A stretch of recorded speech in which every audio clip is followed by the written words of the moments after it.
Welcome.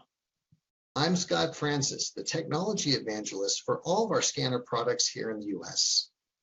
We're excited to bring to you the 2022 OCA Partner Webcast. All of today's sessions will be recorded so you can access them after today's event. We have an exciting agenda ahead, and I'd like to start with a few housekeeping notes. First, there's a session survey right on the webcast portal. We'd love to hear your feedback about how we can make these events better moving forward. The goal of today's webcast is to help you build your business with us together and your business overall. After today's presentations, we'd love to hear from you. So we'll have a QA session. You'll be able to ask questions to all of our executives and all of our guest speakers as well. As we get started, some of today's sessions were pre-recorded to streamline today's events. And those recordings occurred before the exciting news came out that Ricoh Company Limited has entered an agreement with Fujitsu Limited to acquire 80% of our parent company, PFU Limited stock. So as we start today's event, I'd like to introduce our President and CEO, Daisuke Kutsuwada. Daisuke, please take it away. Hello, everyone. My name is Daisuke Kutsuwada, President and CEO of PFU America. As announced by Ricoh Company Limited and Fujitsu Limited on April 28th, PFU Limited, shareholder composition will change from the current 100% Fujitsu Limited ownership to 80% Ricoh Company Limited and 20% Fujitsu Limited. We expect many synergies by becoming a member of the Ricoh Group, and as our company grows, we would like to contribute to the development of the Ricoh Group. Our employees, partners, and customers remain our top priority as we began this share transfer, and we expect nothing but business as usual in the months ahead. I would like to ask our customers and partners for continued relationships with us. Again, our business operation, the development, manufacturing, sales, and maintenance support of our product and services will be the same as before. So let's talk about our business. So over the past 2 years, we have seen our industry deal with two pandemics, COVID-19 and the global supply chain issue. In the 20-year plus, my experience, I can affect that these are most difficult times. But thanks to your partnership and our leadership position in the market, our business remained strong during the pandemics and then continue to grow. So we are moving forward. Last month, we launched the AFY 8000 series document scanners, the successor of the 7160, the best-selling document scanner in the United States and the world. Supported by years of research and development, 32 filed patents, and working with partners to solve real-world business challenges, these new best-in-class scanners represent our future commitment to deliver unique value based on strong technology. Paired with PaperStream NX Manager, they promise to future-proof customers' digital transformation as the document imaging migrates to the network and cloud. Although we look to be moving beyond COVID, we expect the global supply chain pandemic to continue for some time. We will continue to invest in engineering, leverage our distribution strengths to ensure supply, and then continue our collaboration with you. our most valued partners. United States is the most important and highest priority region in our document scanner business in global. Together, we made it through this difficult situation. We will emerge stronger than before.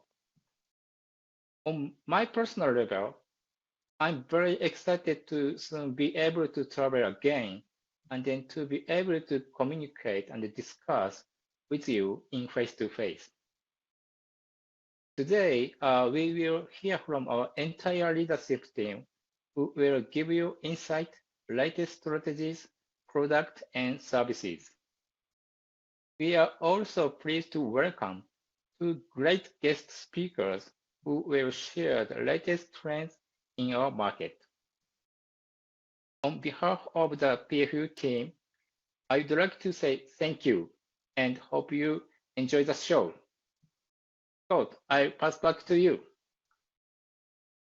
Daisuke, thank you very much.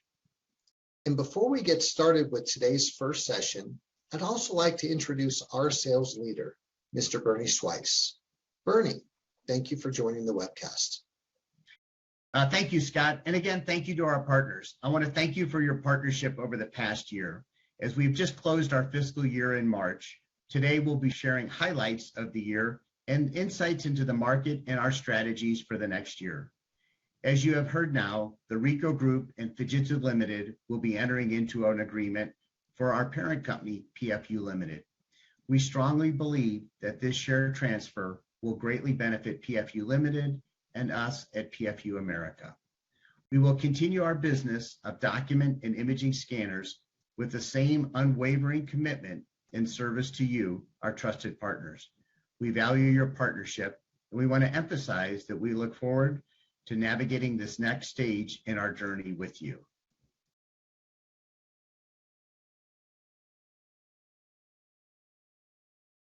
In today's first session, we're going to spend some time with the executive team to hear about some important insights into our business that we think will benefit you. Our first executive is our sales leader, Mr. Bernie Schweiss. Bernie, welcome to today's webcast. Thank you, Scotty. Can you tell us a little bit about yourself and your area of focus for the upcoming year? Yes, Scott. So I'm excited to say I've now been with Fujitsu for 10 years, and I'm responsible for our sales and business development team. Our sales team owns the relationship with our distributor and our reseller partners, and our business development team owns our relationship with our ISVs and system integrators, the SIs. So all the customer-facing activities for our company roll up under my team, my organization. Great. For our first question, I'd like to talk about the market recovery. I think we can see the IT market recovering overall. Can you talk to the market recovery here at Fujitsu? Yes, Scott. So very exciting news. We just finished our fiscal year end March 31st, and we look at the overall market as well as our performance within the market. The overall market has recovered 21% over the last fiscal year, and it's actually even recovered over the previous fiscal year. So overall, the market has recovered 21%, but more excitedly, we've recovered almost 24%. So our recovery for ourselves and our partners, we've outpaced the market recovery. So very exciting news. Additionally, we started to see the service business recover. When offices were shut down, a lot of customers went dark on their service agreements, and as people have started to re-enter the workplace or the new hybrid workplace, we've seen a lot of service business recover as well. So overall, the device business and the service business is recovering as the overall economy is recovering. Well, that's great to hear that our business with our partners has grown a lot over the last year. And I think next year is going to be great as well. You know, this afternoon, we're going to hear from Lee Davis at Keypoint Intelligence. And Lee's going to go over the overall scanner market recovery. And he'll highlight how production scanning is coming back now that people are returning to the office. He's also going to talk about the growth based on people moving to the cloud. Yeah, I'm very excited to see Lee's presentation.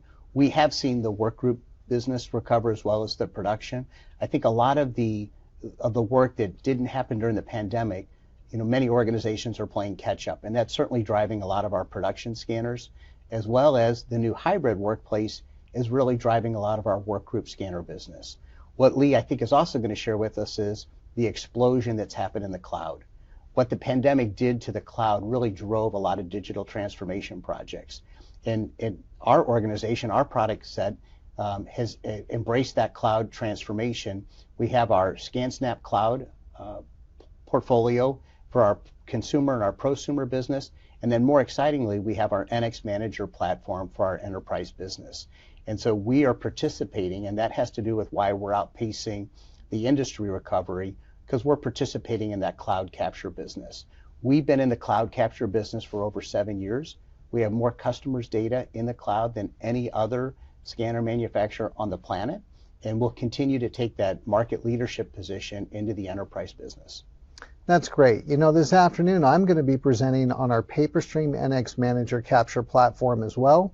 And I agree. We've been in the cloud business for 7 years. We have more cloud customers than any other scanner partner out there. And we're excited about all the great innovations we're making to that platform. Yes, we are. So this will be great for our partners to see later today. So let's transition to the next question. You know, part of that market recovery are the big supply chain issues that all businesses are facing. And we've recently had a price increase. I think our partners understand it's related to the cost of energy, components, and transportation. Can you talk to this point, but more importantly, what are we doing to ensure a consistent supply for our partners?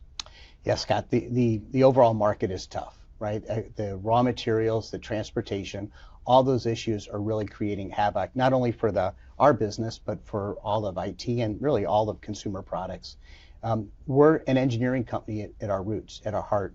And so we're doing a couple things. One, we're looking to re-engineer around some of the component shortages.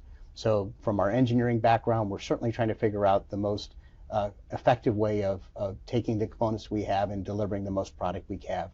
We also are transitioning to some new product lines, but we're also keeping some of the existing products during the transition.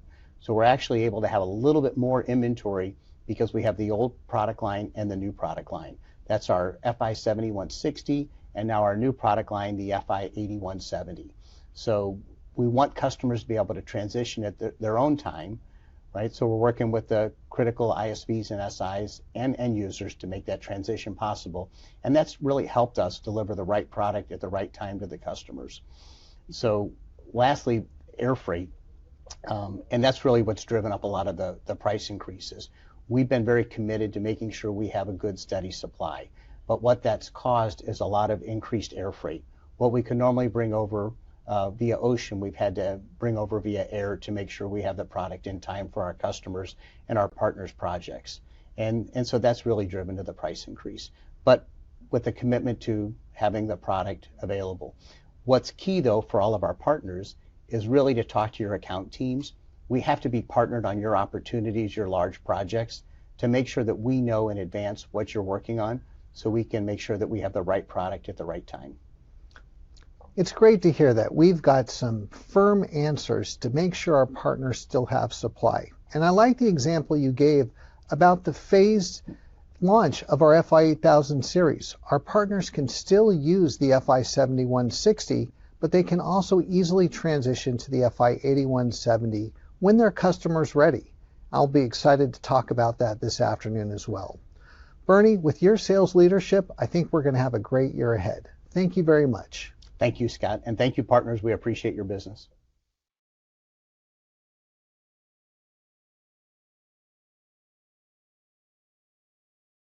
I'd like to introduce our next executive.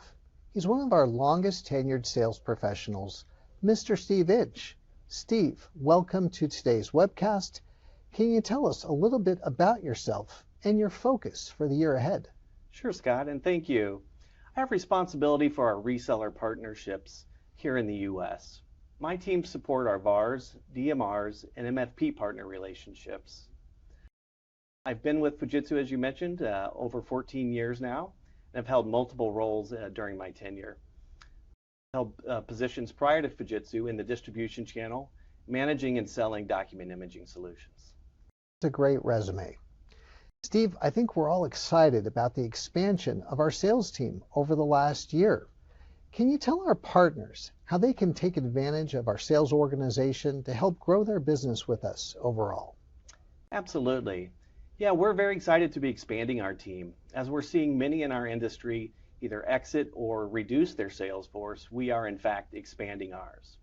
We've added 2 new regional sales territories, and with that, 2 new regional sales managers and inside sales representatives to support that expansion.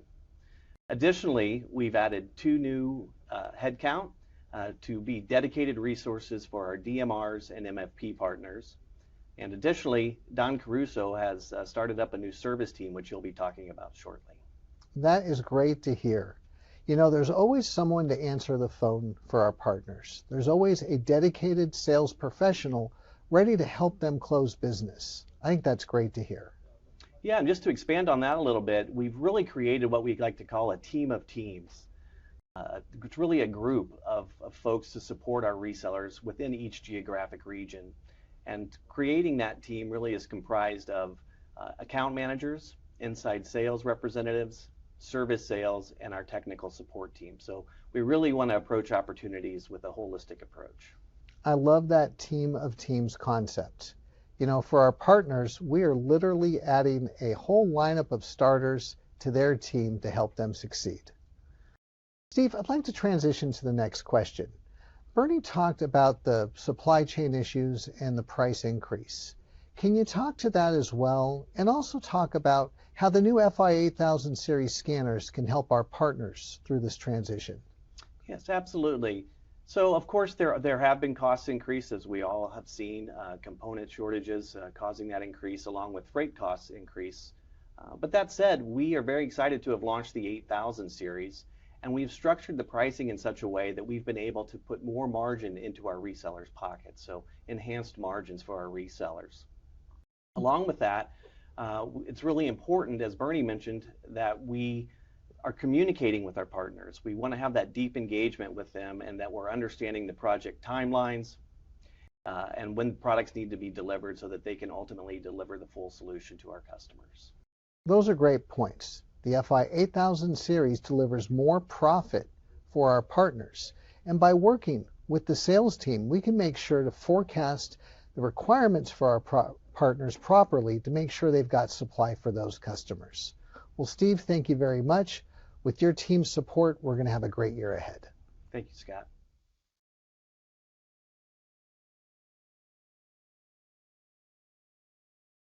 I'd like to introduce our next executive, Don Caruso. Don is a founding member of the FI Series scanner team. Don recently rejoined the company in 2020, and we're excited to have him back. Don, can you tell us a little bit about yourself and your focus for the upcoming year? Thank you, Scott. My name is Don Caruso. I am the head of sales and service operations here at Fujitsu. I manage a team of inside sales reps, service salespeople, sales engineers, as well as sales operations. My duties include a number of sales-oriented items, as well as some back office items, such as forecasting and Salesforce.com operations. Really excited to be back and taking on a new role around the service sales organization, where I've built up a great team. I've been at Fujitsu now a total of 16 years, with stints at digital transformation companies as well as distribution partners. That's great to hear. For our partners, service sales is back. Don, now that you've taken over service sales, what can our partners expect in the year ahead? You know, Fujitsu's always had a great service organization. We are here based in the United States with a great supporting cast. My focus moving forward is based around being a trusted advisor to our partners. Basically making sure that anybody who buys a Fujitsu service contract gets a white glove treatment throughout the whole entire process. So we're excited to make sure that all of our customers experience our great offerings, and look forward to be working with you. That's great. You know, for our partners, selling service is a great way to reduce your support burden and allow Fujitsu to handle that. It's also a great way to increase your revenue and profit. So Don, those are some great changes ahead. Thank you. You know, I love the team of teams concept that Steve mentioned. Can you talk about your inside sales organization and how they can help our partners? Yeah, it's headed along by Chris Marvin, who's been our inside sales manager for years now. It's mainly focused on an expanding group. As Steve had mentioned earlier, other manufacturers are, drawing back from personnel. We're hiring, we're expanded with really two main focuses. Their first focus is based around calling our resellers and making sure that they understand our programs and offerings, but more importantly, lead demand generation. We're constantly calling end users, trying to find new business that will inflect the channel with new products.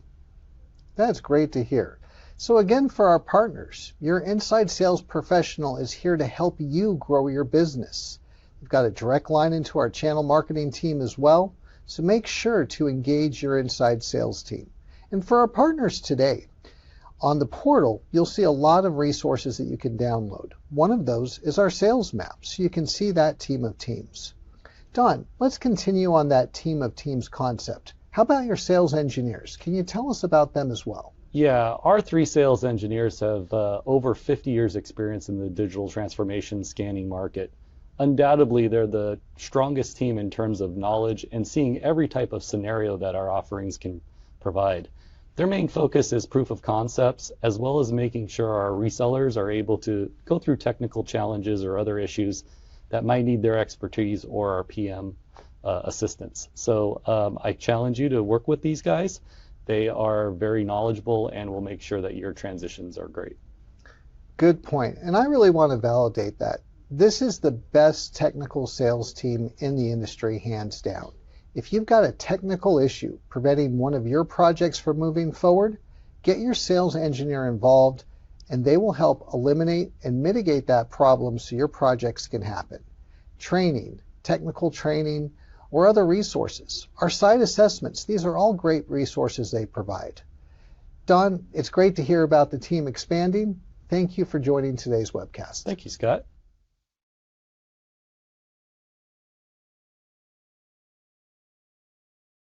I'd like to now introduce one of our newest executives. Lane Paxton is our head of marketing. Lane, welcome aboard. Can you give us a brief introduction and tell us about your focus for the upcoming year? Absolutely. Thanks, Scott, and thanks for OCA Partners for having me here.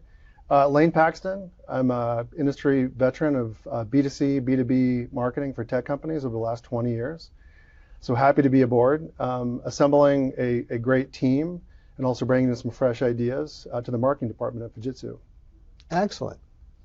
Let's get into it. Let's talk about partner co-marketing. It's one of those terms that we always hear, and over my career, I've seen a lot of mixed results. What does co-marketing mean to you? And more importantly, how can our partners take advantage of it to grow our business together? Marketing with partners is our focus, like full stop, period. We have a great product, we have great service and software offerings, but without partners, it's not a full story. So we, of course, want to engage our partners wherever we can, either at a local level or a national level, and talk about partner marketing. More specifically, we are doing a lot of kind of top of funnel activity to drive awareness, consideration at the more higher levels, national levels. So where we can partner at a more regional level or also in specific verticals, super interested to do that with our industry partners. ABM is something that we're kind of just now unleashing. I know it's sort of fraught with challenges in terms of privacy laws and other areas, but through our own direct marketing and also through LinkedIn as well, we're engaging in ABM. So any of those things, if those things ring a bell with our partners, we'd love to have a conversation and see how we can work together. I love that answer. And for our partners, it is all about partner co-marketing, full stop. Our products with your solution are what drives the growth in this industry. So this is a great opportunity for our partners to take advantage and work with us directly for that account-based marketing, case studies, and all the things that Lane just talked about. Lane, in addition to partner co-marketing, what other things are you working on? Well, like I said, assembling a team, and happy to say just this last week we are full staffed and full supported, backed by the strongest products and people and software in the industry. We're building a lot of content, so I don't know if soon we'll be seeing some of that, but we are focused a lot on driving content, and not just your standard content, but a lot of new stuff that tells the story of not just Fujitsu, but also our solution partners as well. So content is huge. And then also events. For those of you that didn't notice, events are back. I've been to my, I think, third event now for the company. And while not fully staffed or fully visited yet, like they are starting to creep back, so we are seeing lots of good results out of events that we're hosting as well. Yeah, I've seen that firsthand as well. Events are coming back. You know, last month we were at the AIM show. Before that, we were at the HIM show out in Florida. And it was really great to see customers and partners return. So some great opportunities there as well. Lane, anything else you'd like to add? Well, just one other thing too, yourself, Scott, at those events you just mentioned, speakerships and PR engagement and just product overviews, we've leveraged the heck out of you, so I appreciate that. But I'd also, if you're cool with it, offer that up to our partners as well for any of those speakership opportunities. You got it. And for our partners, I'm available to join you for events either on-site or virtual. I can talk to the value of our mutual solution.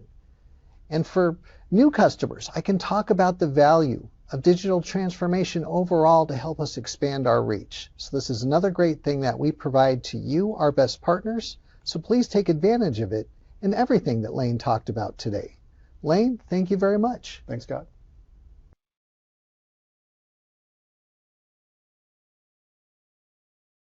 I'd like to introduce another one of our new executives. David Yachi leads our product management team, and he's also my boss. David, we're excited to have you join the organization. Can you tell us a little bit about yourself and your area of focus for the upcoming year? Sure. Thank you, Scott. Again, I'm David Yachi. I joined Fujitsu as head of product management back in November of last year. I am responsible for product management, partner alliance, as well as technology evangelism and product training. I bring close to 20 years of experience from the high-tech industry, primarily in the mobile technology and CE space, as well as the CPG space. My roles have always been product related. I've managed product planning, product management, product development, and industrial design teams, as well as R&D centers around the world. Being new to the company and the scanner industry, I'm excited to bring outside the box thinking, innovations, and best practices from other industries. That is a great point. And I really think I've seen it firsthand that your experience and your skill set are not only great assets for our company, but for our partners as well. David, let's talk about products. You know, products are all about having unique value. Can you talk about how our scanner hardware and our software platforms allow our partners to create unique solutions that allow our partners to separate themselves from their competition? Sure. So as most of us realize by now, the global pandemic gave such a profound and permanent impact to the way we work. And our research confirms that our work environment is becoming much more decentralized and widely distributed, and scanner use cases are no exception. Because of this, we are empowering our partners so they can empower our scanner users to perform digital transformations, if you will, with their fingertips. Our capture platforms, consisting of our scanners and accompanying software, are extensible environments. Our audacious goal is to help our partners create capture solutions such that anyone can scan from anywhere to any destinations. PaperStream NX Manager, PaperStream Capture, and PaperStream IP all have toolkits and extensibility mechanism to create seamless integrations. Also, by providing selection of on-premise, private cloud, and public cloud-based deployment options with NX Manager and Edge Experience, we are not only differentiating ourselves from our competition, but also we are creating and leading the future of capture platforms. And we invite our partners and customers to be part of that. Great answer. You know, I love our platforms and their extensibility that allow our partners to do just that. And we're really excited about PaperStream NX Manager. David, let's kind of transition to product feedback. You know, I've always said that our engineers use product feedback from our partners, from our customers, to make every new generation better. And I think we've done that with our new FI 8000 series scanners. Can you talk about how our partners can engage your team directly? Sure. Perhaps the latest and the greatest example of how we incorporate and reflect your feedback into our product is how we design FI 8170, the successor to our best-selling scanner FI 7160. During the product planning phase of FI 8170, our team traveled around the world and met with literally over 100 customers to identify all your needs and pain points and use cases to ensure our next generation flagship product would address them correctly. And if we may say so ourselves, the end product FI 8170 does not disappoint. It's a great product. Also, we have an open door policy, if you will, for all our partners. Please feel free to contact me or my PM team directly at any time. We also welcome business review meetings alongside the sales team to get your valuable feedback directly from you. Our Software Partner Alliance team directly reports to me, and we work very closely with product support engineering team, both of which are located here in the US. And we routinely rotate engineers from our design groups in Japan with our staff here in the US. And by the way, our top management team is planning to travel across the country to meet with customers and partners this summer. So let us know if you're interested in meeting with them in an on-site meeting with one of your important customers or accounts. David, that is great to know.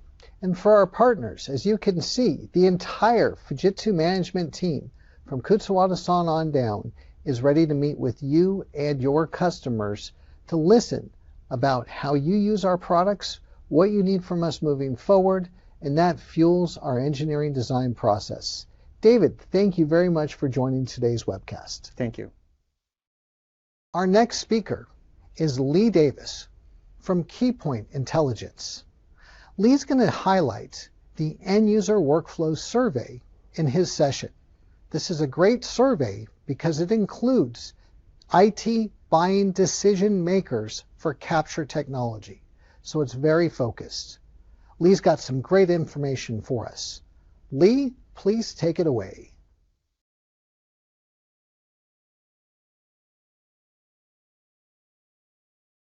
Lee, thank you very much for joining today's webcast. Thank you, Scott. It's nice to see you again. All right, everybody. So first thing I want to talk to you guys about is placements and revenue numbers. 2021 was a good year for scanners. It was a great year for scanners. You can see on the right the numbers here. Just a note, the revenue is based on list price. The initial pessimism because of COVID, we didn't really think it was going to be a great year for scanners, as you can see in those blue bars. But the numbers actually increased substantially. Unit placement grew by 17% and revenue by 18%. And all the segments grew, all except for mid-volume production. Lee, I can feel the pain of trying to forecast during the COVID period, if you will. And we've been working with Keypoint Intelligence for over 2 decades, and we really think you guys do a great job assessing the market. And although the forecasts weren't very bright, it was great to see growth across the board. And here at Fujitsu, we actually exceeded these numbers, but it's great to see the overall market recover. Indeed. So here we can see that, I was just mentioning how placements are up across the board. We can see it by each segment. Desktop Workgroup was by far the biggest gain, growing by over 230,000 units. But you can see the other segments grew as well. For production, the most growth was on the low volume part of the segment spectrum. I think that makes sense. As people simply weren't in the office, they couldn't really access those larger scanners. So I think these numbers make a lot of sense. Again, it's great to see growth across the board. And to your point, Desktop Workgroup, where we sell our FI 7160 and now our new FI 8000 series, that segment grew by over 230,000 units. It's the largest segment and where the majority of the growth in the market occurred. So I think it really backs up, Lee, the focus on capturing documents as they enter the organization. I think that's now more important than ever as the speed of business increases. But again, this is another way to show the overall market's recovery. Indeed.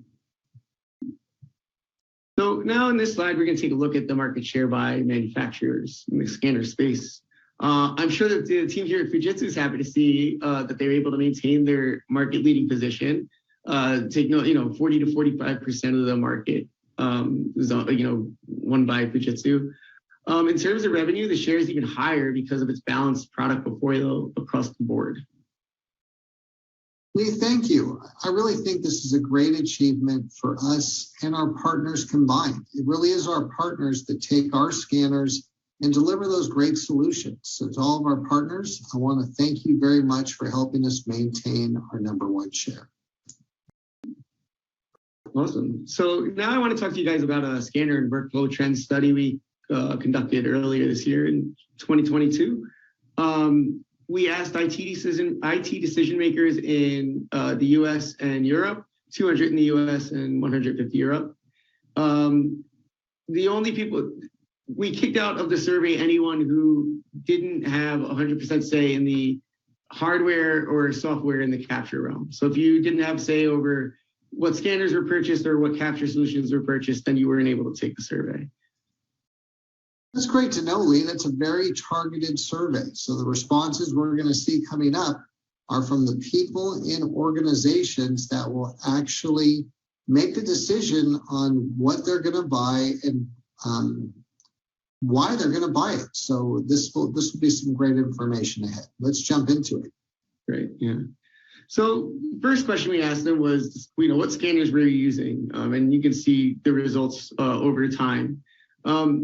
You can see that when we compared 2019 to 2020, we saw big declines in centralized scanner and MFP usage, primarily because people were not in the office.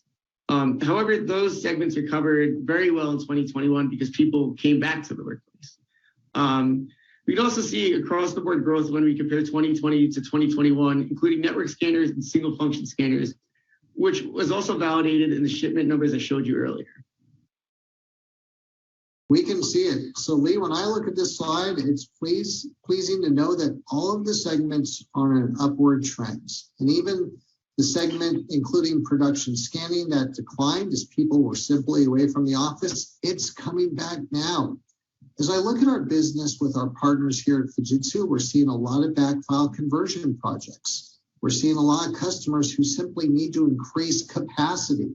So I think what we're seeing really in the front lines is really backing up what we're seeing in this survey response. Absolutely. So we know what scanners are being used, but it's like, where is the scanner volume increasing? And we asked that in the survey too. We asked them where they expect scan volumes to change over the next 12 months by device type. Again, we see across the board growth in all segments, great news. This validates the point that scan volumes continue to grow, and part of this is driven by customers adapting to the hybrid office concept. They need to capture documents so they can be accessed by remote employees, business partners, customers, what have you. Here we can also see the point where production scanning and MFP scanning will increase this year, mostly driven by the back office file conversion, the need for that. Yeah, so I think this survey is showing that same point that we just talked about. But I think another prevailing thought in these numbers is that volumes are increasing. Scan volumes are increasing. Foreign digital processes are becoming more important, but there's still paper coming into organizations. And as the market and the economy recovers overall, paper's increasing as well. So I think this survey question backs that point up. And as you mentioned, Lee, it's across the board. But things like network scanning have even a higher trend. And so as we look at our own product portfolio with our partners, we've added network scanning with our PaperStream NX Manager capture platform. So now our partners have multiple solutions they can offer to their customers. So regardless of what their need is, we can meet all the challenges and the opportunity in this slide. Absolutely. So yeah, we know that scan volume is on the rise, but why? We also asked the IT decision makers that question. And as you can see, the top three responses were due to initiatives by our customers that require document to arrive in digital form, or because the initiatives by their own company require the paper files to be digitized. And the third most popular response was due to increased business volume. So more paper to scan for various reasons. The next most popular response was desire by individual employees and departments to get more organized at 59%. Then we can see scan jobs formerly handled by the MFP now handled by scanners at 56%. And finally, there's just fewer jobs being handled by smartphone and tablet capture at 38%. Yeah, these are great points. You know, I think a lot of companies will start to scan using smartphones, using MFPs. And as they understand the benefit of digital transformation, then they adopt dedicated scanners to allow them to get that job done much faster, with more accuracy. So I think that's backed up here. But those trends continue. More documents to scan, more capacity. And I think another underlying factor in the slide is as more companies have remote employees, they need to be able to get information to those employees. So I think those trends are coming out in these answers as well. So the first several questions talked about trends. Now let's talk about where investment will occur. This slide shows the percentage of buyers that intend to purchase capture equipment in the next year by segment. Network MFPs and production scanners lead the way, but desktop scanners, portable, and network scanners were chosen by over half of all the respondents in the survey. This is an important slide, especially for all of our partners setting their sales quotas for the upcoming year. So again, as Lee mentioned, this slide is where are they going to spend money in the next 12 months? And again, it's across the board, just really underscoring this great opportunity. Production scanners are coming back, but it's not just production scanning. It's point of capture scanning. It's scan to process scanning. We're seeing a resurgence of retooling as businesses roar back. So this is great information. Awesome. So this question was interesting because it asks the same survey respondents to assess where their business is in terms of digital transformation. And as you can see, the first thing that points, stands out on this slide is that the percentage of companies, like the percentage of processes that are digitized, increases with the size of the business. But I think the real standout thing of this slide is that about half of all businesses have half or fewer processes digitized. So there's still a lot of room for expansion. They're going to want to digitize more processes over time. Lee, I think that's a good point. And when I looked at this slide, I had the same takeaway. You know, we can certainly see that small businesses are more probable to not have digitized, and that goes up based on business size. But overall, there's still an amazing opportunity. And of course, at the medium, large enterprise level, businesses need to get digital information and paper-based information on the same level playing field. And that's what our technology does. So we're seeing the adoption increase. There's still plenty of opportunity moving forward for either new systems or updated systems that take advantage of all of the latest technology. Yeah, so while we're talking about the opportunity for expansion and digitizing more process, I think we need to acknowledge just the shift to the cloud is a very real thing. As you can see in this slide, 80% of businesses will lift their IT infrastructure to the cloud by 2024, it's a lot. Huge point. So I think for our partners, look at the inflection point in 2021. It's the last year that on-premise is going to outpace cloud. But from that point on, it's all about cloud. It's not a question of if your customer is going to the cloud. It's simply a question of when your customer is going to the cloud. And if you're not leading the charge to provide them with that path to the cloud, your competitor will. Here at Fujitsu, we're making products that can be used on-premise or in the cloud. So you can future-proof your solution with Fujitsu scanners to your customers. And that gives them ability to move forward now, even if they're not converting to the cloud for a year or two. The Fujitsu scanners you sell today, like the FI 7300NX, like our new FI 8000 series, are cloud ready. And they're ready when your customer's ready. They can use them on-prem now.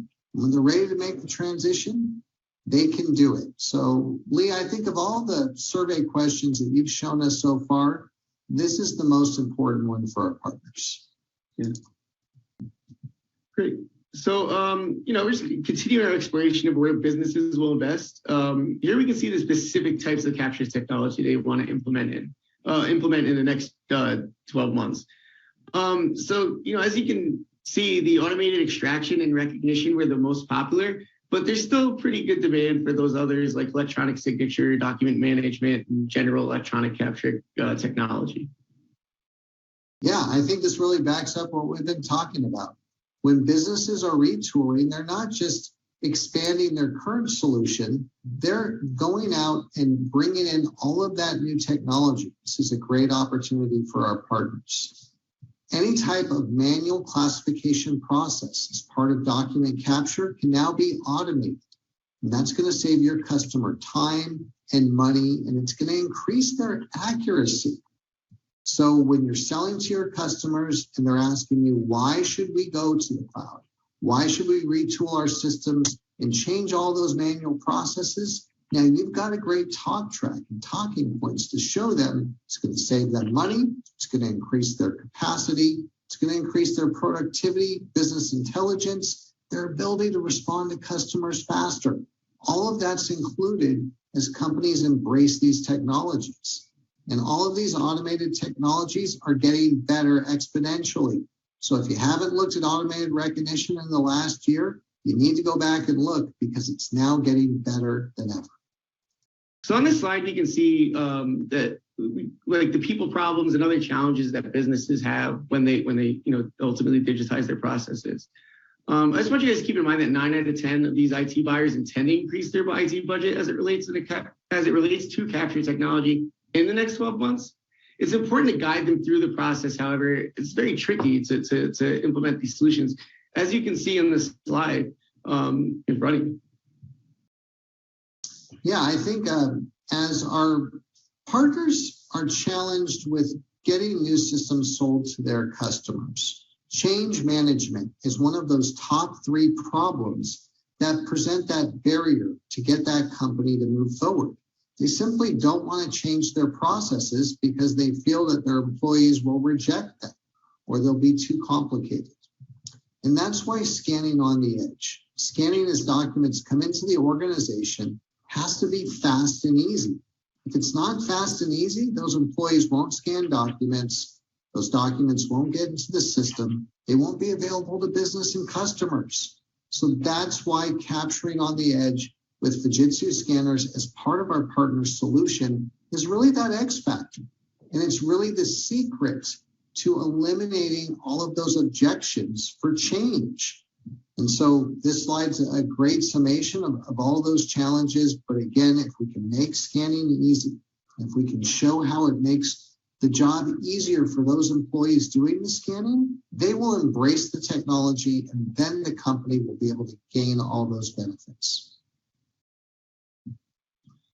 So the last thing I want to talk to you guys about today is VLIQ testing. VLIQ is our database of all things document imaging. In addition to market surveys and end user studies, we also have 2 test labs, one in the US and one in the UK. We've tested several Fujitsu scanners and capture software. In fact, some of the technology we tested performed so well that we gave them an award. 2 of those awards include Outstanding Innovation Awards for Fujitsu's capture products. These products perform great in existing scanning solutions, but they also adapt to cloud-ready environments very easily. We think that this is a great advantage for customers because they can start or transition to these products and use them in a similar fashion after they've made the transition. So, you can see some of the awards and devices we've tested. I also want to let you guys know that we are testing the Fujitsu P80-170 right now, and it's performing well. Test report should be done in a month or so. So when that comes out, I hope you guys read it. And show it for sure. Well, Lee, that's great to hear. And I do want to say that Keypoint Intelligence is different from other analyst companies because not only do you assess the size of the market and you do informative customer studies, but you also test the products hands-on. So I think that trifecta really makes you guys the widest and most knowledgeable analyst company. And I am certainly seeing a trend here with the awards we've been winning lately, and I think it's backed up in those survey questions. All of our cloud products are winning. So, of course, our PaperStream NX Manager platform, our Edge Experience, imaging solution as a service, our FI 7300 NX scanner. So all these are winning awards. And don't forget, the ScanSnap iX 1600 is one of the leading cloud scanning solutions for small businesses and individuals. So we're seeing cloud across the board. But again, as I've mentioned today, as Lee's gone through the study, our products are great for on-prem or scanning to the cloud. They can be used in a variety of manners, which really give our partners the most flexibility in how they prescribe solutions. So Lee, thank you for the awards and for having the team at KeyPoint test the products. And I'm looking for big things out of the FI 8170, but really for our partners, it's their customers who are going to validate our quality and that long product life. Yeah, great. So let's just review kind of what we've gone through in the last 20 minutes. So number one, it's a great time to be a scanner manufacturer. Placements and revenue are way up. You know, double-digit growth is always a good thing. And that digitization and remote work are driving the demand for scanning. Guys, I can't keep saying this over and over again. 9 out of 10 IT decision makers want to spend more money on capture next year. The opportunity is there.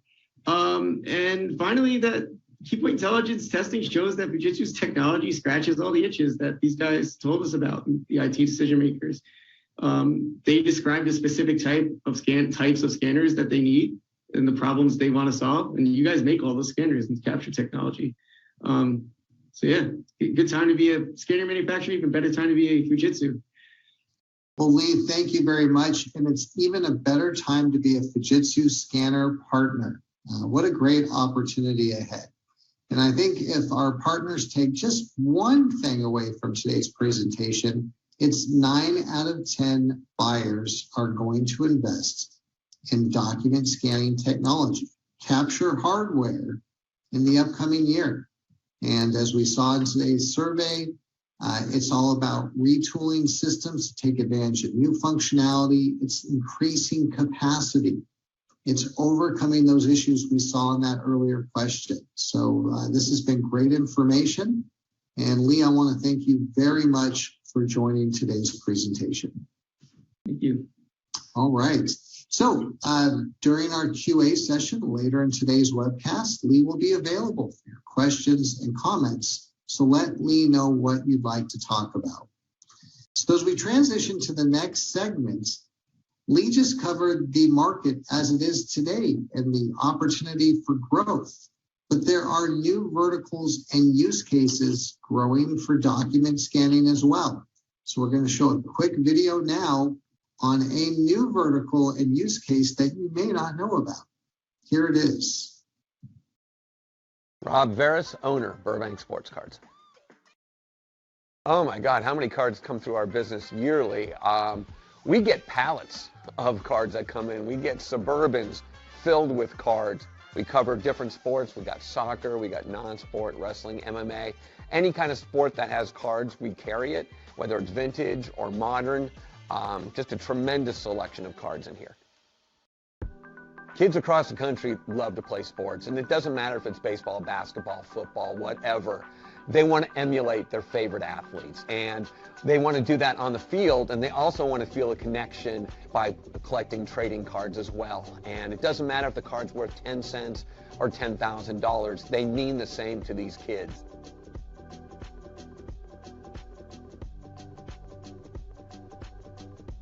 The biggest pain point of selling online is images, period. For years, scanning cards was a nightmare. You'd have to put it on a flatbed, you scan it, zzz, turn it over, zzz, now we have to crop the card. So that's always been the major pain point, especially for us with the millions of cards that we have. New technology that we discovered, especially with Fujitsu 8-9 years ago, changed that. When I first got the machines, I wasn't here. My guy George, who does our tech things, got the machine in, and I called him, how'd the machine work out? He goes, Rob, I was able to process a whole 1981 top set in 14 minutes. There's 726 cards in that set. It would have taken hours, if not all day, to scan it before. Now it was 14 minutes. That showed me that we could literally scan the entire building. As far as the image quality of Fujitsu scanners go, they're industry standard. I mean, they're better than industry standard. When we take pictures, they just pop. And that's huge. They're not blurry, they're not out of focus. Again, when you're dealing with collectibles and you really need a picture that shows off any kind of flaws, the machines are wonderful. What's great about the sports card community is it's passion. It's sports, it's money, it's community, it's being able to show off what you own. And what I tell people all the time is we sell memories.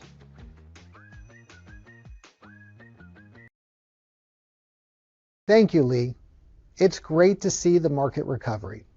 It's great to see the opportunity ahead for cloud scanning. And by the way, that's what our PaperStream NX capture platform is all about. After our next session, we'll dig right into PaperStream NX and how you can add it to your solution. But first, we've got a great session coming up. Holly Davis is from Complement Consulting, and she's going to talk about the great opportunity ahead with the 21st Century Gold Rush. Holly, please take it away.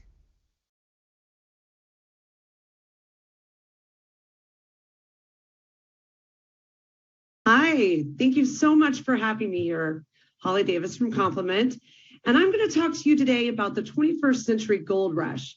Now, you're probably thinking when I say that, is she talking about we're going to go back and talk about what happened in the gold rush previously and then have a way to kind of think about how that aligns to what we're dealing with in our world today?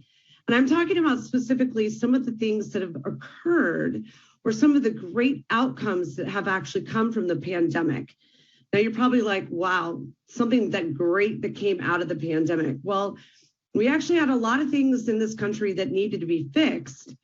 And I'm going to talk about those. And I'm going to talk about how the government is actually helping us to ensure that some of those concerns, issues, challenges that we had in government, in our schools, in our cities, our counties, and some of our First Nations, the tribal communities, have had challenges that we've never really addressed. And now we're taking the time to do that. So I want to kind of step back and let's talk about what happened when we had the gold rush. So every century does have a gold rush of some sort. I want you to kind of think about that. Think about what happened when we had the gold rush. Everyone was immigrating and coming over to America. They were settling in on the East Coast. What in the world would have made someone have to do such a horrific, horrible, really long journey in a wagon with horses, family, and supplies, and all the challenges that came along with the climate, and would make them to immigrate to this great country, but then have to travel all that way over to settle our West? Something pretty significant would have to happen. And what happened was that gold rush, the discovery of gold, and the word spread like wildfire. So we then had more and more and more people that actually made the decision to pick up and move their families and go to the West. Now, part of settling that was because they knew that they had a chance or an opportunity for something new or to change their lives. What I want to do is talk about not necessarily changing our lives, but the pandemic has changed our life to some degree. And in a lot of ways, it's not going to change. It will stay with some of those changes that we found, just like remote learning, remote working, and also the way people choose to actually find jobs and be happy in what they do. Now, how is this relevant to what we're talking about in the 21st Century Gold Rush? We have had some challenges that I really want everyone to think about. One of the things that you may not have ever heard of, and this is a great example, we're going to talk about K-12 for a minute. In K-12, we in America, believe this or not, we were 21st in the world for one-to-one device learning. Think about that. One of the world's greatest nations, we're the superpower. And our students across the US did not have one-to-one device learning. Think about that. Being able to go home, do their homework, and have that learning interaction on their laptop or a tablet to do their homework. What if I also told you that over 20 million students were not connected to the internet? That is absolutely absurd in this great country that we live in today. Now, the pandemic has actually helped us with some of these problems, really striving to get us to one-to-one device learning, but also at the same time, we have actually gotten to where we're trying to solve that homework gap that was a problem. You might have heard a lot of talk about it when we talked about remote learning and the remote learning initiative. It's always been there. This is not a new thing, but in the past, we called it the homework gap. Now, the pandemic, why has it done some good? The pandemic has actually helped us to close that gap on that one-to-one device learning situation. It also is making us really put an emphasis on taking care of the broadband problems. But how do we do that? And how is this important to you as a business owner or someone working in an organization that works with schools? Or maybe you're thinking about, I've heard about all this funding that the government is giving to schools, counties, tribal nations. How do I get to help those organizations, help our community, and make some money doing so? So let's talk about how this 21st century gold rush is this complete infusion of all this money, put it into the government entities to better our community, to better our way of life, to better the opportunity for students to learn and have equal opportunity. But not only that, how about if we had smarter cities? Better connectivity in our homes, better connectivity in our cities. What if your interaction and working with the county, a city, your state government, the DMV, which we know is an experience, what if all of those were able to have an infusion of money that makes our interaction and working with them even better and helping our students to be able to work smarter and not having to work harder or find workarounds on how to communicate, get their homework done, and have that ability to have equal learning at home. And a lot of this is very relevant to what we're talking about today. So if we take a look at our next slide, we look at the definition of this. Pursuit of sudden wealth in a lucrative field. That is very important. I want you to think about that as I talk about this next slide. Look at this amount of money and funding the government has actually been able to infuse into all of us from a grant perspective and help us to solve these problems. The ESSER funds. So I want you to help you with some of these acronyms you're going to see here on the screen, because you have the Emergency Secondary School Emergency Relief Fund, okay? Big acronyms, I'm going to refer to it as ESSER, okay? Then you have the Emergency Assistance to Non-Public Schools Fund, and that's for private schools. Now look at all these buckets of money. I want you to make sure you're seeing what I'm seeing. Do you see the billion? We're not talking millions, we're talking billions of dollars that are actually being infused into the schools to help them to make education technology decisions to help them. And a lot of times people think, well, what does that mean? How can they spend that money? Oh, it's probably for PPE and things like that, and personal protection like masks and sanitation. No, this funding, these dollars you're seeing on the screen here through the CARES, SRSA, ARP, which was American Rescue Plan, all of these different acts that put money into schools, to your communities, to the governors, to allow them to make some very important technology decisions for anything in their community or in their cities and counties that needed to have better ways of being able to support the pandemic, but from a technology perspective. And actually 87 to 90% of these dollars are required by the government to be used for purchasing technology. Now, the gear that you see on there is for the governor's allocated funds. The ESSER is for K-12. The EANS is for the private schools. And then you have the HER funds. HER funds are for the higher education. We can't forget them as well. Higher education, one thing I want to point out, is another area where I get a lot of, I think that the funding is for just the students so that the students can get grants to continue going to school. But that's not what they're talking about. When they're talking about HER funds, there's a portion that actually goes to the institution, and they call it the institutional portion. That bucket of funds is to pay for technology, like say scanners that they might need for all of the paperwork that every student's having to fill out and complete and bring into the school or mail into the school so that they can actually process the forms and the paperwork for them to get what they need to do to get their grants to continue going to school. There's also, if you think about K-12, I want to talk about the ESSER funds. You might be thinking, well, how is that applicable to what we're talking about here and working with Fujitsu and the scanners? Well, one way that it's really important is almost all of those underserved communities that are getting large buckets of these monies to help the schools, and from a grant perspective, they are actually doing almost all of their collection in these communities by paper. Can you believe that we're actually still in that type of world? Well, schools have not actually done the complete digital transformation. And that is a big part of what we still have to get some of our schools, our counties, and everyone doing that. And part of these acts is paying for technology that helps us to get to that digital transformation. And even once we get there, you know that counties, cities, DMVs, and our schools will not be 100% in a world of working without that paperless world. So it's a need that is there. It's able to pay everything that we're talking about today and what you're learning through this experience and working with Fujitsu and their scanners that they saw.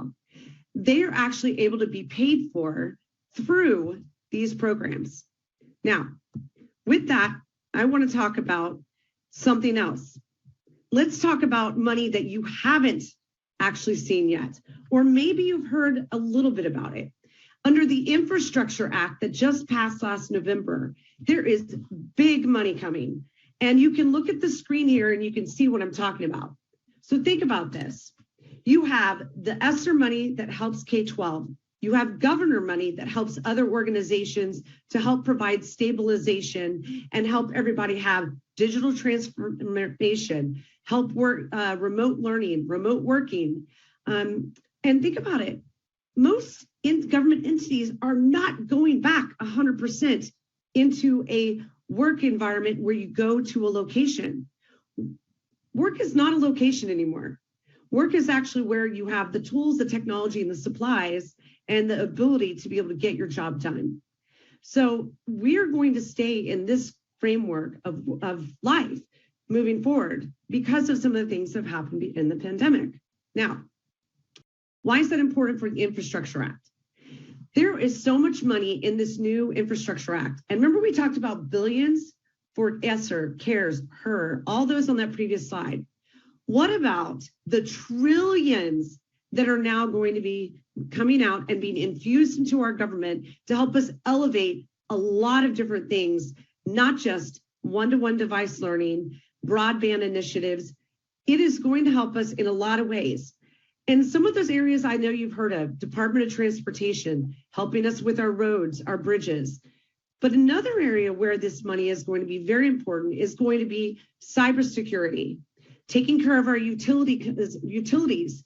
Think about energy, water, sustainability.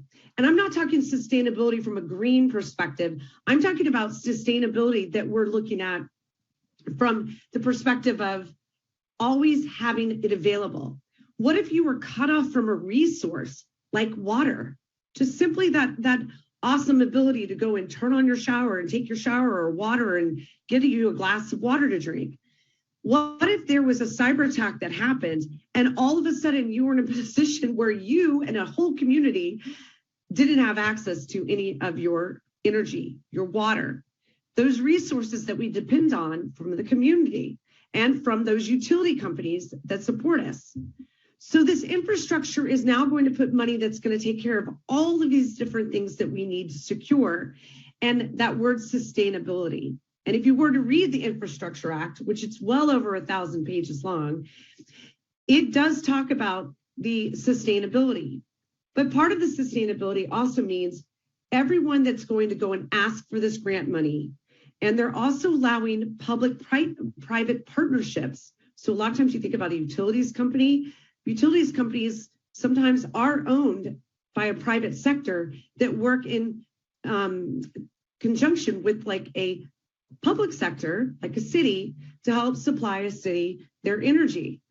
So when you're thinking about that, now that grants are going to be available in the millions to all of these different organizations, they're going to have the ability to access these funds to buy technology that they need to fit a plan.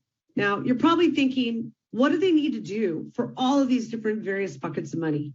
And what are the ways or the parameters and restrictions that are placed upon them for these for the funding?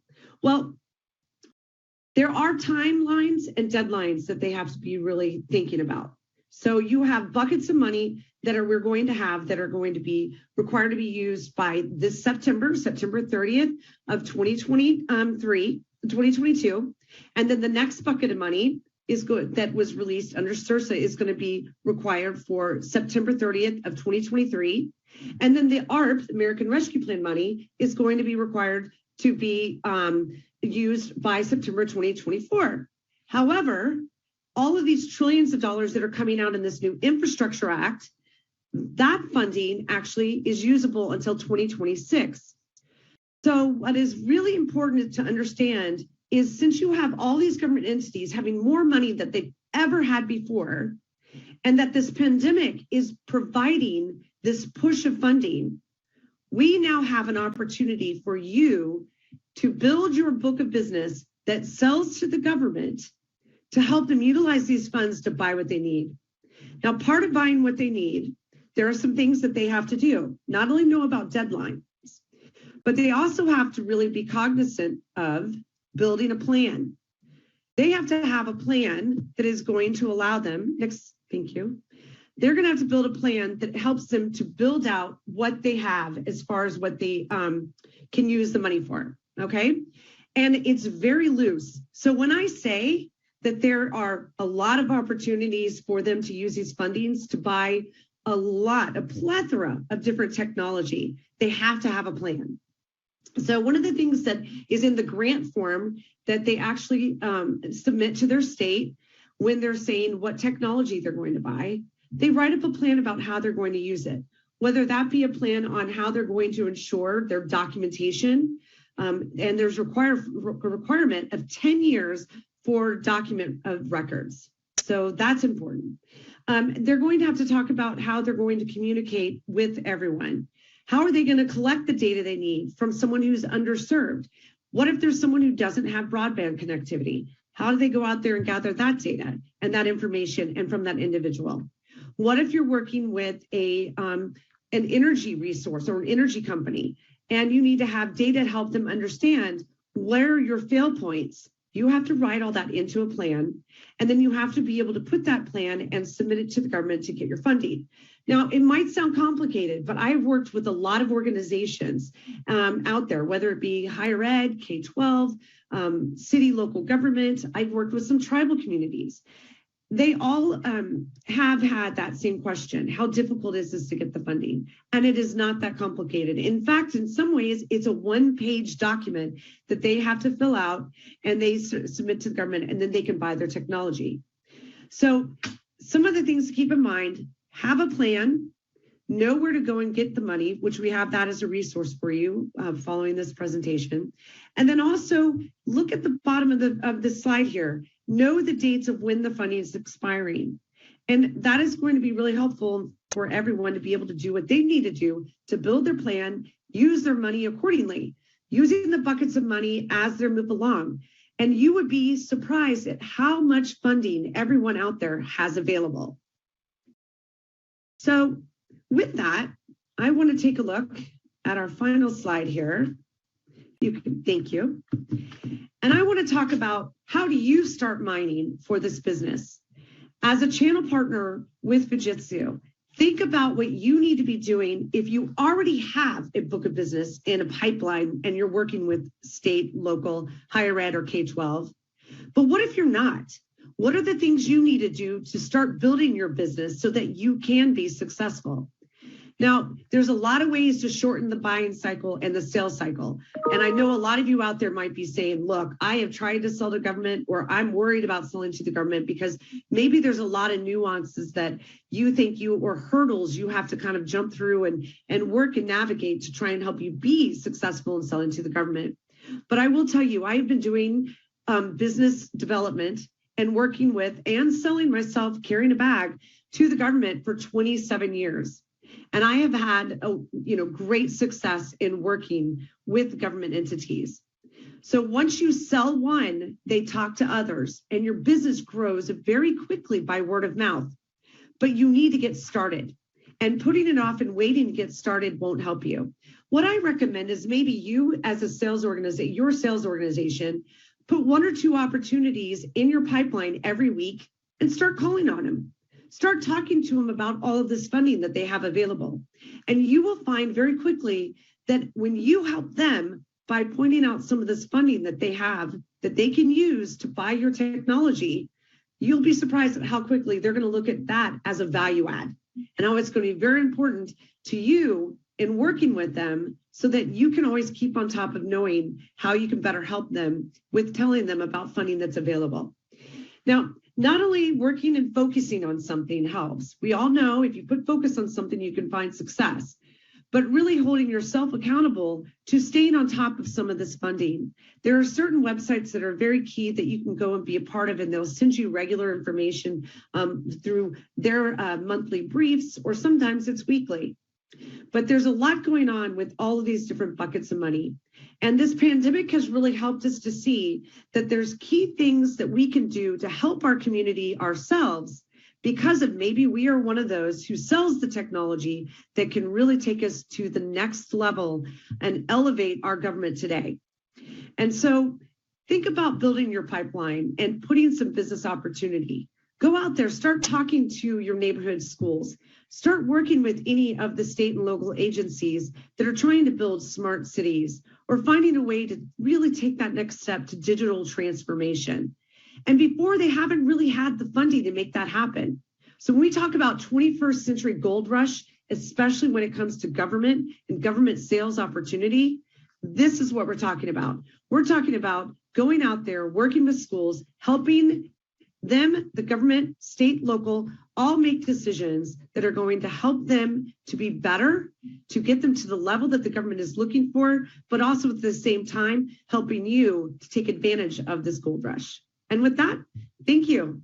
Pleasure to be here. Holly, thank you very much. This is a great opportunity for all of our partners.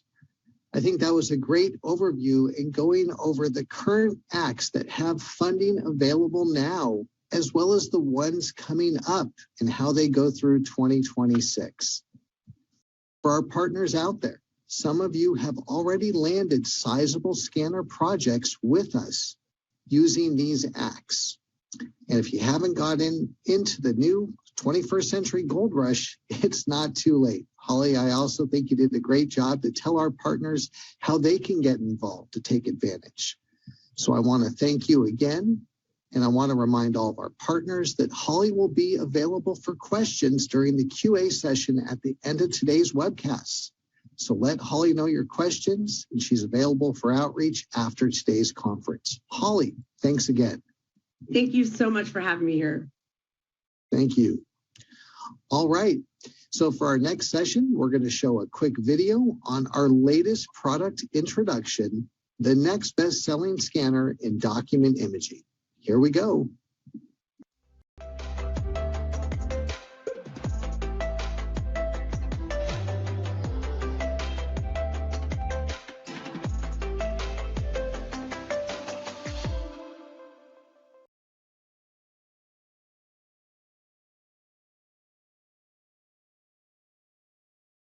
All right, it's been a great webcast so far. That was an excellent presentation from Lee Davis at Keypoint Intelligence about the pulse of the scanning industry spoken from the users and IT buyers of the systems themselves? And how about Holly Davis from Complement Consulting? There truly is a 21st century gold rush, which is a great opportunity for all of us moving forward. So as we jump into today's product update, we realize that COVID travel restrictions are finally easing up, and that's a great thing. And some of you may have been traveling to faraway places like the Galapagos Islands or remote islands in the Pacific. And if you have, you may not have heard the big news about our new FI 8170. It is simply amazing. Customers may not know about all of the intricate technology inside the scanner, but there's one thing that they will know. It performs the best of class. This scanner gets the job done the first time and every time. And like all FI series scanners, it has the longest product life, which lowers your customer's cost of scanner hardware on a per year basis, providing the most value of any scanner manufacturer. And it's easy to use. And again, it's got a lot of great technology, but your customers are simply going to be amazed by the performance. And to back up our pledge of continuous innovation and improvement, it's got 32 patents to back it up. Our engineers at PFU have done an amazing job with our new scanner. And for all of our partners, there are features and they do matter. The new scanner has a whole new camera technology with our clear image capture, providing the best image quality for diverse types of documents, so you can always capture all of the document details. And it's got hardware-based image processing to make our products faster and more versatile. And our overscan control with 3 sensors across the scanning array capture all of the document details regardless of how they're fed into the scanner. And all-wheel drive. The new FI 8170 has motorized front and backside rollers that give us the best paper handling of any scanner. And our automatic separation control uses sensors to understand how many documents are in the ADF, and it adjusts the torque level automatically on the fly to again provide great paper handling. And our skew reducing technology uses that all-wheel drive to independently control our pick rollers and our brake separation rollers to handle documents reliably. And our enhanced document double feed detection.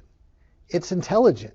You can scan cards and documents in the same batch and you won't have false positives. You can scan documents with barcode stickers on them and keep double feed detection on so you can truly detect the documents you don't want going through, but capturing the other ones without fail. And our ISOP paper protection uses sound, and our image monitoring uses image sensors to make sure we detect jams. Maybe your customer puts a stack of papers that are stapled together in the scanner. We'll detect it and stop the scanning process to protect those documents. And our ADF Stacker supporter reduces post-scanning paper collation by stacking documents neatly. Your customer may not know about all these features because they're automatic, but they'll simply see the great performance. And we're not stopping now. We'll be launching more FI 8000 series scanners. In fact, the big brother, the FI 8190, was just launched last month. So now you've got 2 choices for our 8000 series technology. The 8170 is 70 pages per minute, and the 8190 is 90 pages per minute. They both feature a 100-page ADF and all of that technology that I just talked about. And value, scanner value and software value with our PaperStream software suite. PaperStream IP, PaperStream Capture, ClickScan, and NX Manager are all included at no additional charge. Again, this is a great value for you and your customers.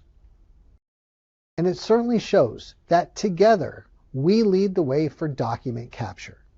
Our PaperStream IP drivers with the whole new interface is great for pull scanning from any Twain or ISIS application. It works with over 200 ISV partners, including the logos on this slide. And ClickScan.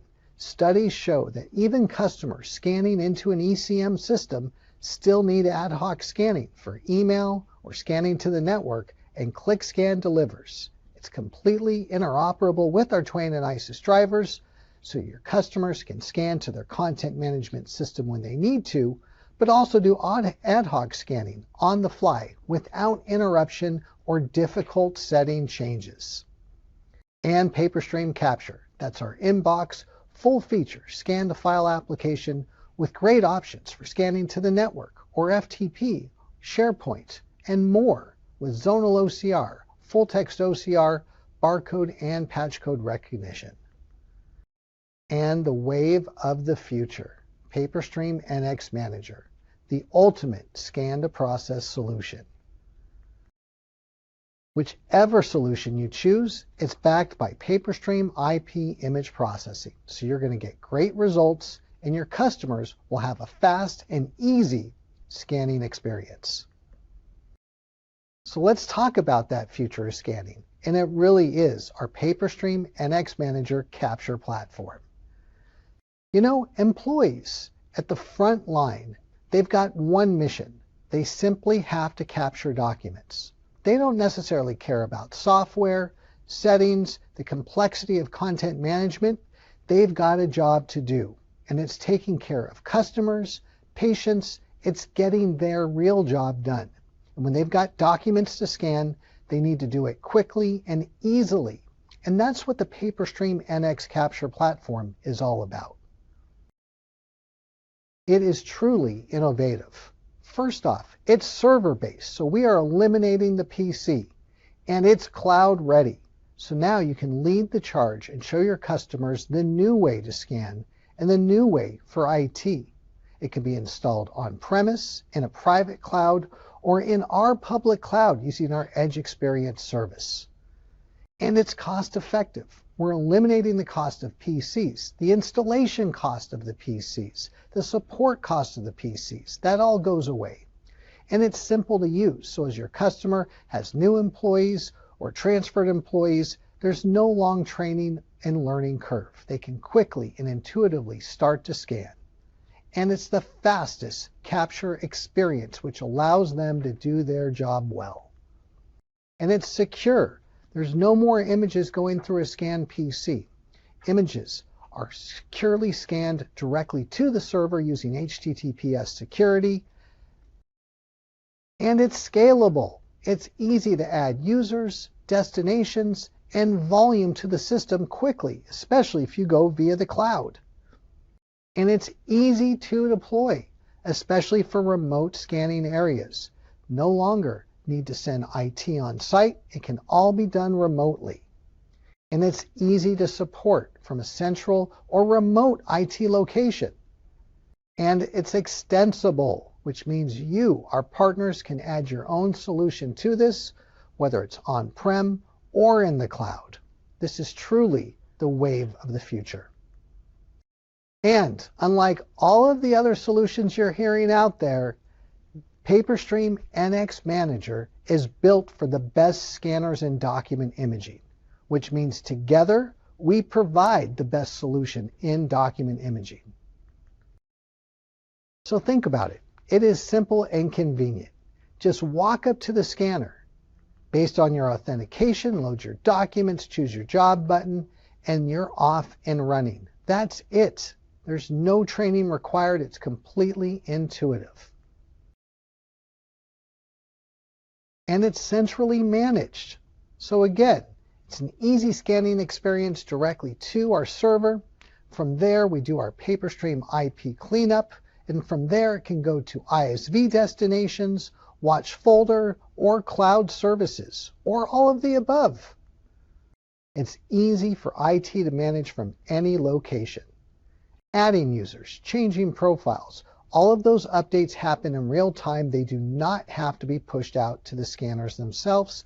Every time the scanner logs in, it gets all of the changes without any IT action necessary.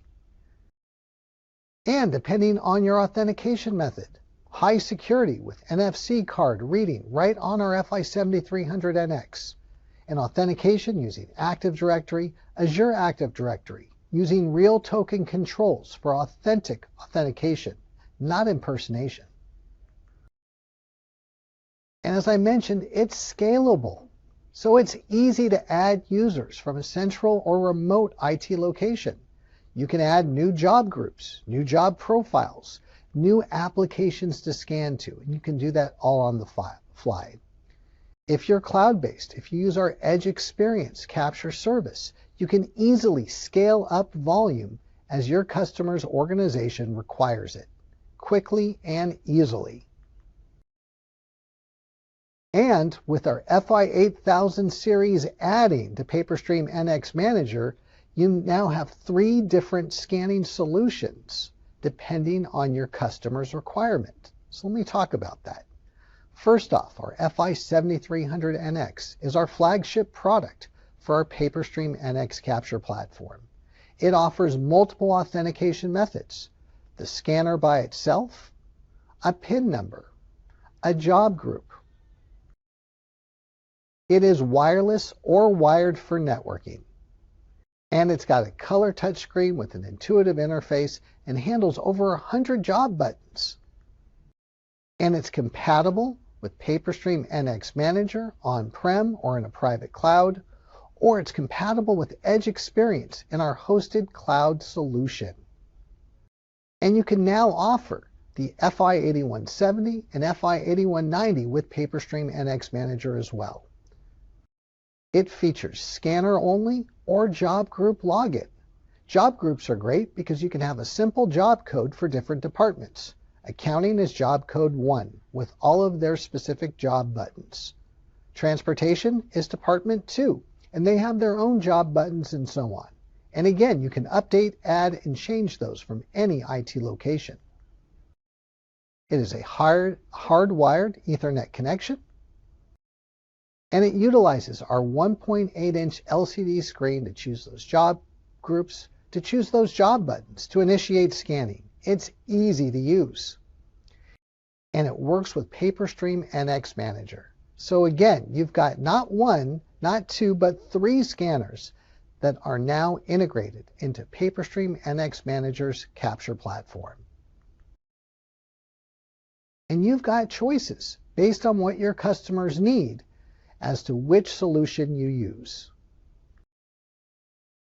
Scanner deployment. It's easy. So connect the scanner and the power and connect it to the network. If you're using the FI8000 series or the FI7300 with a wired network connection, just plug it in. If you're using the FI7300, just connect it to the wireless network. If you're using Edge Experience, it's just a 5-digit tenant code and you're connected to the service. And for PaperStream NX Manager, you can use our new auto detection feature.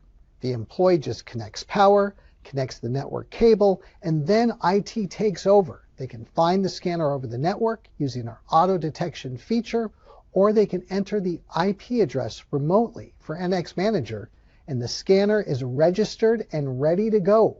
From there, you can add users, job groups, and profiles.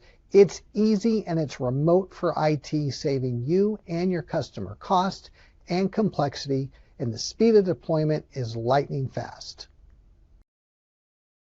And we're not stopping. We're always adding new functionality. So with PaperStream NX Manager, we now have server-based OCR. That's right. At no additional charge, you can make those documents searchable on the network. That auto discovery feature makes setup easy. And multi-type authentication support. So for high security environments, you can use the FI7300NX with the NFC card reader. Or for low security environments, just use the scanner only or a job code. All of that is now available at no additional charge. And for Edge Experience, we now have local folder support. So even if your customer is not scanning to a cloud service, they can use our hosted cloud solution to bring documents back to their local network. And our partner Open Connector allows you to be extensible with our platform. You can create a connector and work with us. We'll host your connector in our solution. Your customer can add a unique code and access your bridge to your service or application. That's available now. Come talk to us to learn more. And don't forget, for customers that need hardware as a service, we have our scanner subscription service. All of our resellers have a discount for that as well. So thank you. And again, work with your team of teams to learn more. We've got great value, and together we've got the best solution in the industry. Thank you.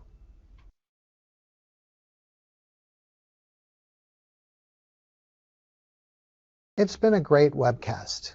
We hope that you've all gotten a lot of great value from today's presentations and speakers. As we complete the presentation segment of today's webcast, I'd like to go over some key takeaways from today's conference. First, for our sales team, communication, communication, communication.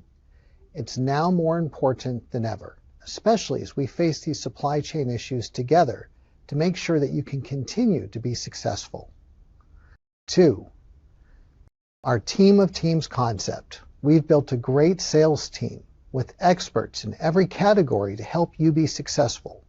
Make sure to reach out to your team of teams, your sales engineer, your inside sales, your sales manager, your point of sale rep. We're all here to make you successful. And marketing. Take advantage of our great marketing. Remember what Lane said about account-based marketing, case studies, collateral, events. We have great products, but it's your solution that completes us, and together we're the best in the industry. And product feedback. Our product team is available to hear your ideas. Understand how your customers are using our products, so together we can continue to make our solution even better.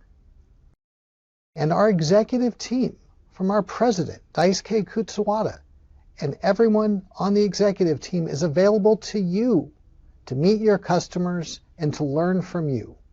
We are excited to do it. So please take this opportunity in the days and months ahead to work with us closer. We have the common goal of growing our sales together and growing overall. So you've heard from us. Now it's time to hear from you. We'll enter our QA session next. If you haven't put your question or comment into the QA module, it's not too late. And don't forget about the session survey. It's accessible right on the webcast portal. We'd love to hear from you on how we can make these events even better moving forward. We're looking forward to your questions and working together ahead. Thank you for attending today's webcast. Let's get into that QA session now. Thank you.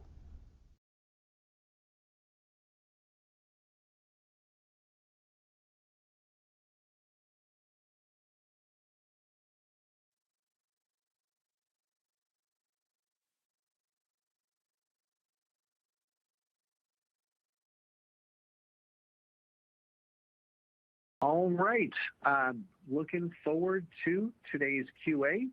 So a question just came up about the FI 7160. What's the easiest way to transition over to the FI 8170?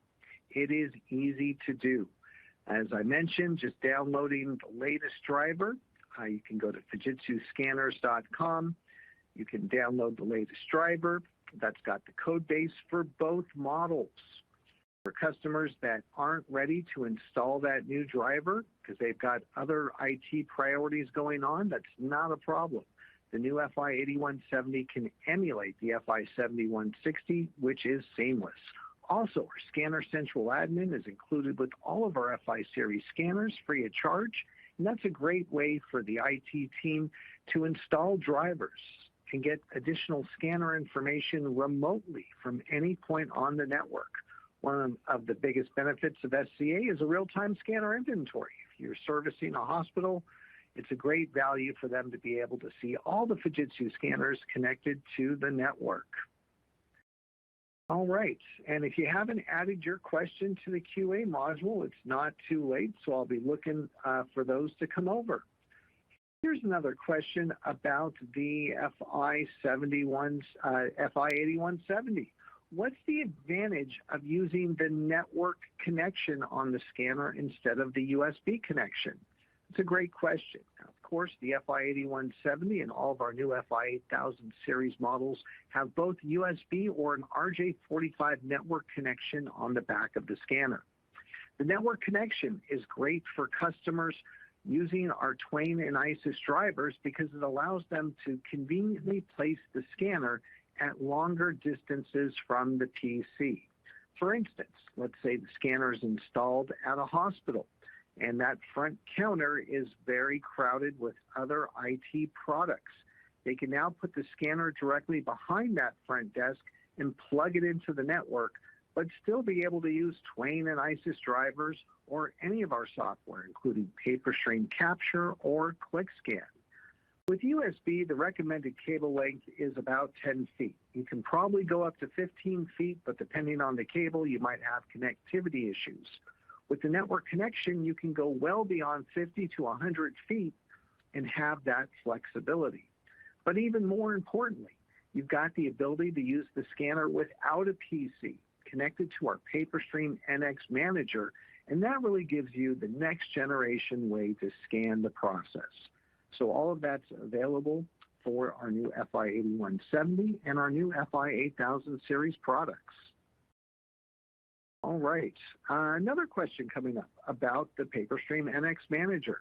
How does it work with RPA solutions? Great question. The PaperStream NX Manager is all about scan to process. And most RPA solutions are simply looking for files and metadata to do their job, and that's exactly what you get with PaperStream NX Manager. You get a great optimized image delivered right into that RPA solution. We also provide a chain of custody metadata that shows the scanner, the time, and the file and the job name from that scanner right into the RPA solution. And that scanning process for the customer is fast and easy. So if you're working with RPA solutions, the FI8170 and the PaperStream NX Manager is a perfect solution to feed into that solution. The same goes for intelligent document recognition. Any type of application where we can push a file directly into an application and have it do the heavy lifting of classification is a perfect match. We provide an excellent scanning experience, excellent image quality, and that integration to your application or cloud service of choice. It's a great match. All right, another question came up, and I may have addressed this before, but just in case, here on the webcast portal, you'll find some great information. First, we've got the sales team map. So if you need any of the contact information for our team of teams, you can get that right on the sales map. And if you just want to get the number for our sales team, it's 888-425-8228. That's included on the map as well. But we are ready to help you out. For those of you who need to contact our support department, it's 800-626-4686. Great way to experience our white glove tech support. And as partners, you can call on behalf of your customer, or you can have your customer call us directly. All right, another question. I love the videos today. Can I access them as well? So yes, all of today's videos, including the baseball card video, is available right on the portal now. And of course, all of today's sessions in their full entirety are available, will be available after today's event. So look for the post-event email, and you can access all those recordings. And I'm looking at the questions coming in. And yes, Don Caruso is available for acting opportunities. So if you need him, Don was one of the stars of the baseball video. Of course, Don is available. And another question coming in for Holly about what are the forms available for K-12, tribal government, and higher education. So Holly, if you could repeat your answer from earlier on, please.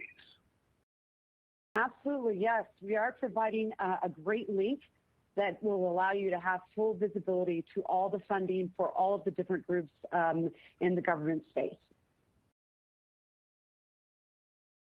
Excellent. And again, if you guys need any help with specific verticals, our business team is available and ready to help you as well. I did mention it earlier. Our new FI 8170 is fully trade compliant for federal government customers, so just check with your distribution accounts on those models and part numbers.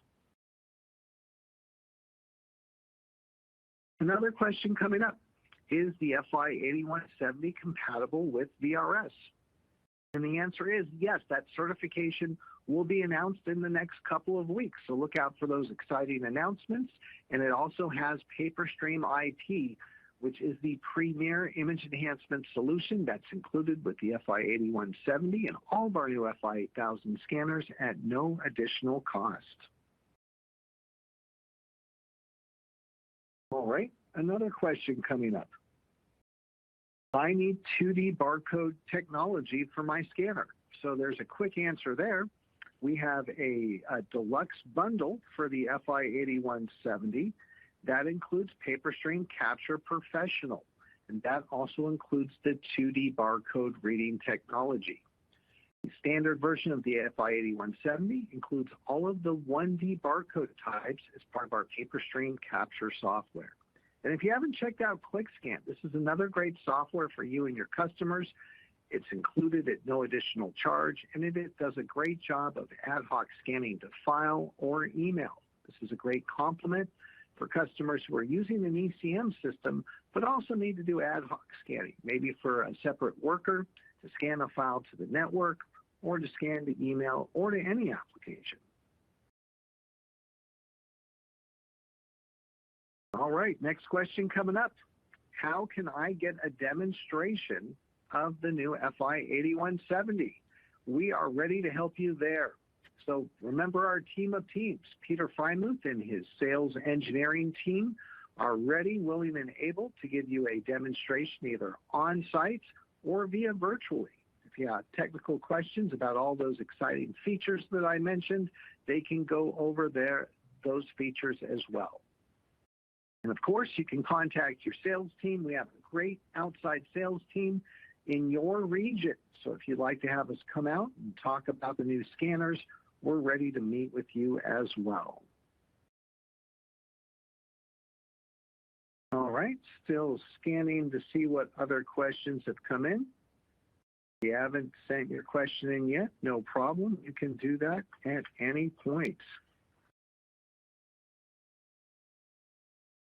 All right, here's another one on the product side. Does this replace the FI 800R for passport scanning?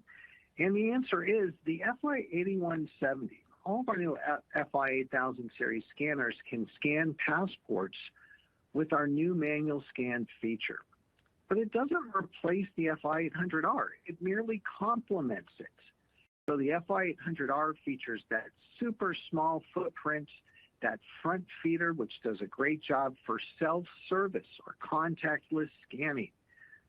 The FI 8170 can scan much higher volumes, more documents, and versatility. It's got that 100-page ADF. So just consider the FI 800R and the FI 8170 solid weapons in your arsenal that you can use for your customers.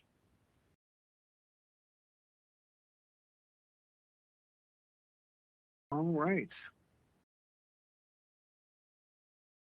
So I think those are most of the questions coming in. I think I've covered them all. I'm going to keep scanning to see if there's any additional questions. And again, that sales map is right in the portal, so reach out to us.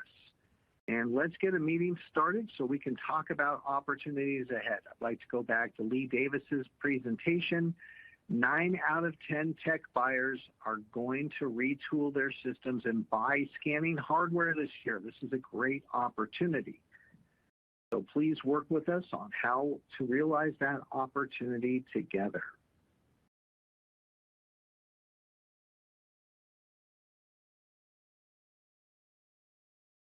All right.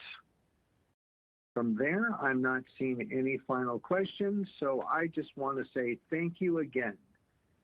Actually, no, there's another question that just came in, so I'm not going to complete yet. So The sales rep for Houston, Texas is Mr. Matt Sturck, and he's backed up by Bill Henning. Both Matt and Bill are located in Texas, so you can get their details right in the portal under attachments. They are ready to hear from you. And another question that came in, is this scanner compatible with Google Artificial Intelligence? And there's a strong yes on that one. So all the AI platforms are perfect matches for our PaperStream NX platform. The ability to scan directly into the Google Drive cloud or to any server on-premise or in the cloud hosting that solution, we can scan directly into it, and then Google AI can take over. The PaperStream NX Manager platform does a great job of making that scanning experience easy, providing that secure, high-quality image, and that allows that intelligent document recognition, RPA, that artificial intelligence solution to take over from there. This is the best way to take advantage of those platforms. No special scanning drivers or software is required. And remember, when you buy the FI8170 and all of our FI8000 series scanners, PaperStream NX Manager is included. You can also use our new Edge Experience solution with our FI7300NX, which is the flagship model of our imaging solution as a service. So if you want a fully cloud-enabled solution, but you don't want to have to install the server, FI7300NX, another powerful weapon in your arsenal.